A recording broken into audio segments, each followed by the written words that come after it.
For the 5th season in a row, Real Madrid said goodbye to their captain. Luka Modric bid farewell to the Santiago Bernabeu in his final home game for the club. A legend, an icon, a titan of the game.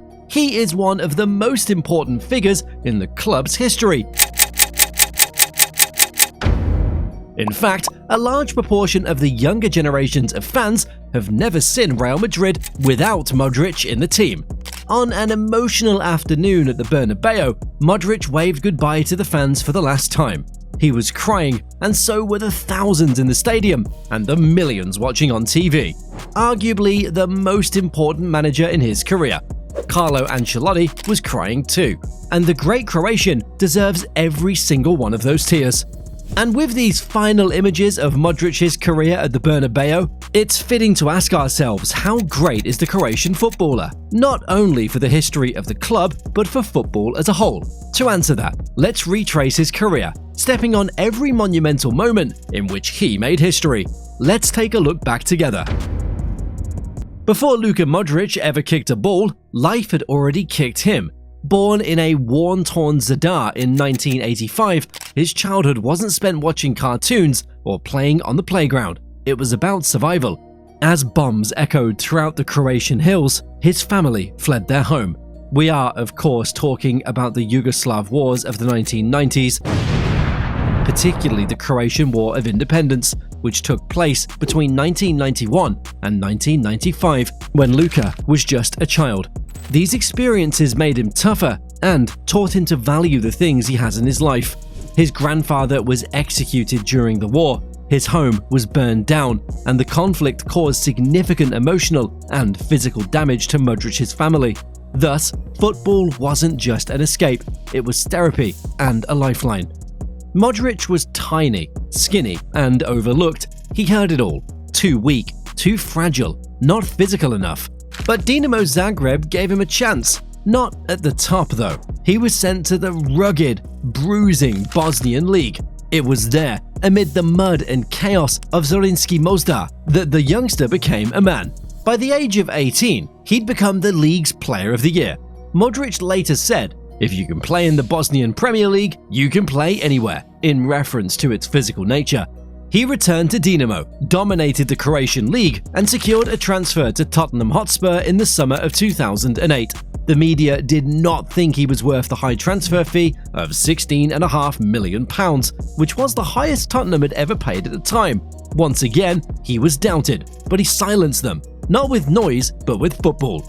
He adapted and evolved to become the heartbeat of Spurs. He was given the number 14 shirt at Spurs and later recalled that he wore it in honor of Johan Cruyff.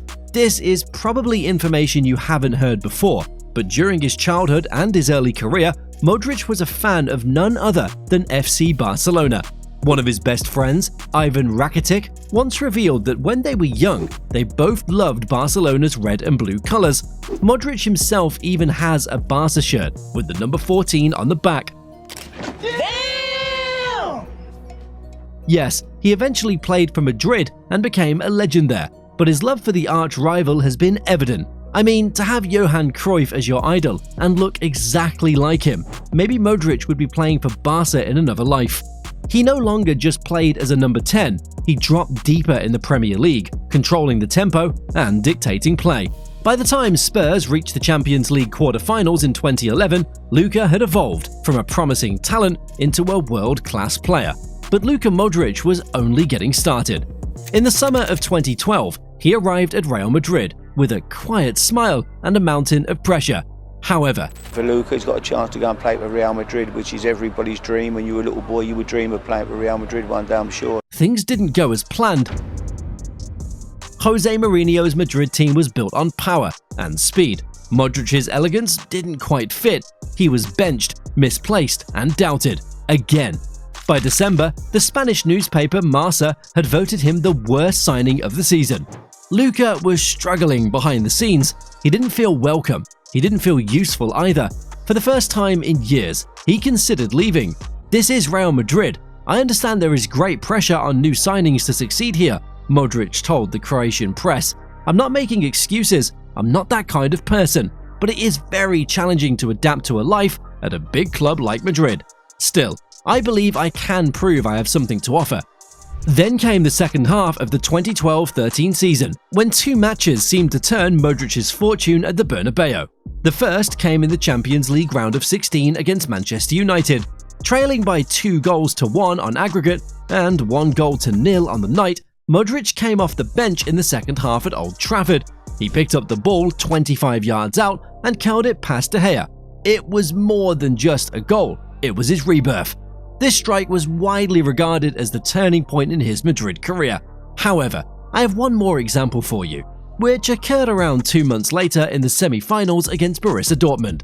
In the first leg, Madrid totally lacked control when he was used as a number 10 and logically lost 4-1 in Germany.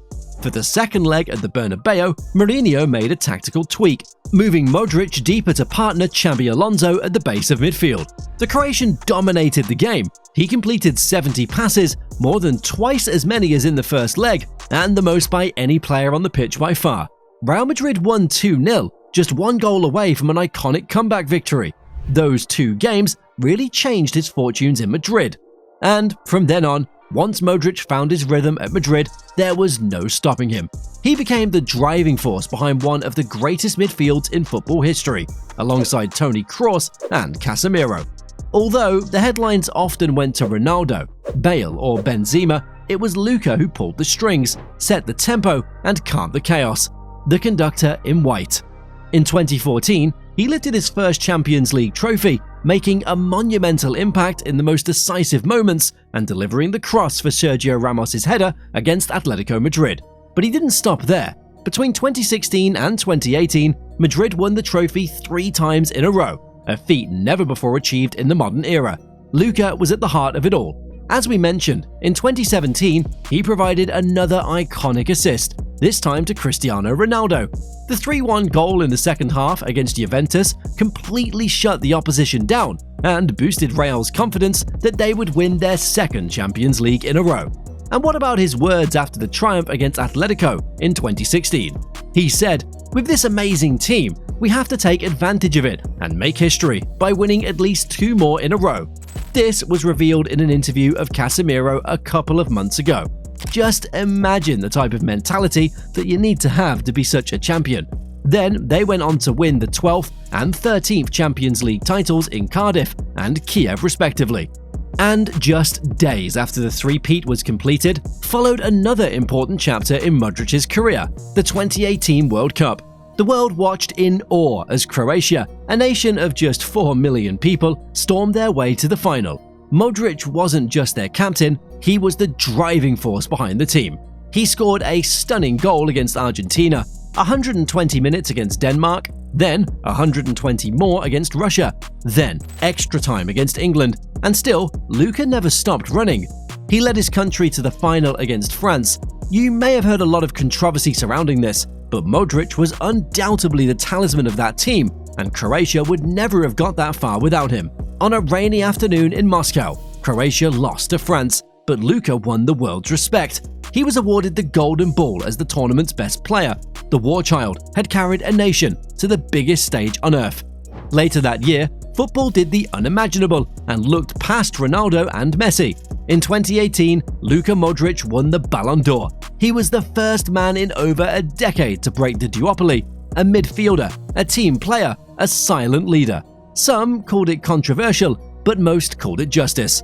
Because, in that moment, football rewarded not just goals, but grace, not just hype, but heart.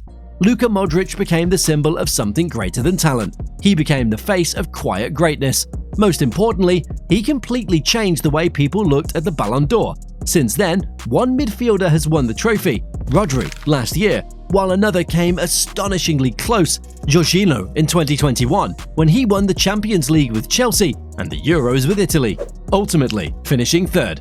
But this wasn't the end of Modric's elite career.